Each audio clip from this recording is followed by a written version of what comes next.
Corona का कहर आखिर कब तक? यह सवाल मेरे, आपके और हमारे जैसे लोगों के मन में इस समय उठने वाला सबसे महत्वपूर्ण सवाल है।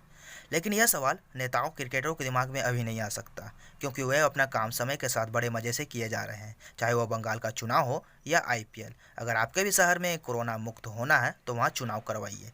हेलो गाइज, मैं हूँ रोशन और फिर से स्वागत है रियलिटी ऑफ लाइफ के इस यूट्यूब चैनल में। तो चलिए वीडियो को शुरू करते हैं। इस वीडियो में हम लोग कुछ बातों पर विशेष ध्यान देंगे, जैसे कि पहला, डर। अभी फिर से लोगों में डर का माहौल पैदा हो गया है, परंतु डर से ज़्यादा ना डरे, क्योंकि ये आपका इम्यूनिटी लेवल को कम कर देता है। दूसरा, बचाव। इस वायरस से भी बचाव एकदम संभव है, बशर्ते आपको कुछ सावधानियां और खुद पर विश्वास रखना अत्यंत महत्वपूर्ण है। तीसरा, अफवाह। यह एक बड़ी चीज़ है जो कि अभी लोगों में डर का माहौल पैदा कर रहा है, तो पहले इस अफवाहों पर ज़्यादा ध्यान ना दें, क्योंकि यही एक बड़ा कारण है जो कि हमारे स्वास्थ्य पर गहरा प्रभाव डालता है। चौथा, सावधानियाँ। अगर हमें इस वायरस से बचना है तो हम सबको सावधानियाँ बिल्कुल बरतनी ही पड़ेगी।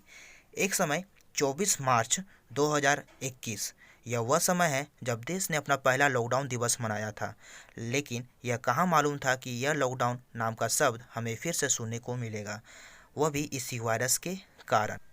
हम लोगों ने तो कोरोना के फर्स्ट वेव में अपने अपने हिसाब से सावधानियां बरती और अनेक चीज़ों का पालन भी किया था, लेकिन फिर क्यों यह कोरोना फिर से लौट आया? लॉकडाउन नाम का यह शब्द, अब हमें यह नहीं लगता है कि यह अपने काम पर सफल रहा।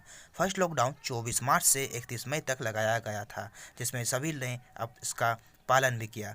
इस लॉकडाउन के फर्स्ट फेज में ही लोगों ने यह शहर से अपने गांव की ओर पलायन किया। कई किलोमीटर की यात्रा तो पैदल ही नाप दी थी। अनेक मुश्किलों का सामना भी करना पड़ा। लोग बस शहर छोड़कर कैसे भी अपने गांव आने की ठान चुके थे और यह भी कह चुके थे कि लौटकर शहर नहीं आएंगे। और फिर धीरे धीरे चीज़ें सुधरने लगी। भारत ने स्वदेशी वैक्सीन भी बना डाला, जमकर टीकाकरण भी किया जा रहा है।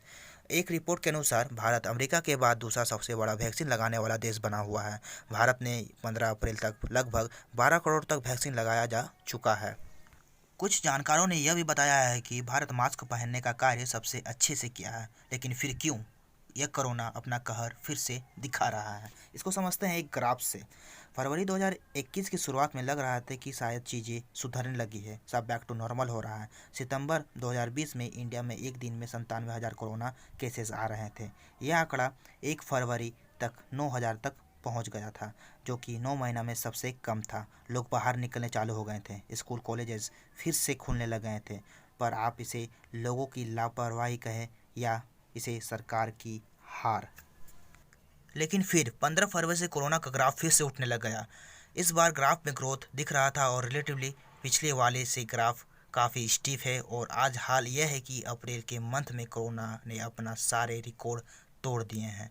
4 अप्रैल 2021 में अप्रैल के एक दिन में 1 लाख से ज़्यादा केसेस आए। यह आंकड़ा अब तक का सबसे बड़ा था, लेकिन यह आंकड़ा प्रतिदिन बढ़ता भी जा रहा है।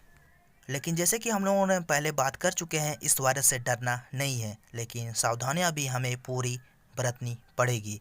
कोरोना से जुड़े ज़्यादा खबरें ना देखें और ना ही सुने। आपको जितनी जानकारी चाहिए आप पहले से ही जान चुके हैं, क्योंकि आप इसके बारे में जितना ज़्यादा सोचेंगे ये आपकी मानसिक स्थिति को और कमज़ोर कर देगा। और अफवाह से दूर ही रहें, ज़्यादातर व्हाट्सअप यूनिवर्सिटी से, ये क्योंकि यहाँ अफवाहों का बाज़ार लगता है। सोशल मीडिया अफवाह का एक बड़ा साधन माना जाता है, तो इससे दूरी बना कर ही रखें। वैज्ञानिकों ने अब इस कोरोना वायरस को सेकेंड वेव कहा है और कहा है कि पहले वेव से यह थोड़ा ज़्यादा एग्रेसिव है, लेकिन यह पहले वेव से कम समय तक रहने वाला है। तो इसमें ज़्यादा लॉकडाउन हमें देखने को नहीं मिलेगा, लेकिन जितना लॉकडाउन है उसका पालन हमें अच्छे से करना पड़ेगा। इस वीडियो में इतना ही। चैनल पर नए हो तो सब्सक्राइब कर ले और वीडियो को लाइक और शेयर कर दे। तब तक के लिए जय हिंद।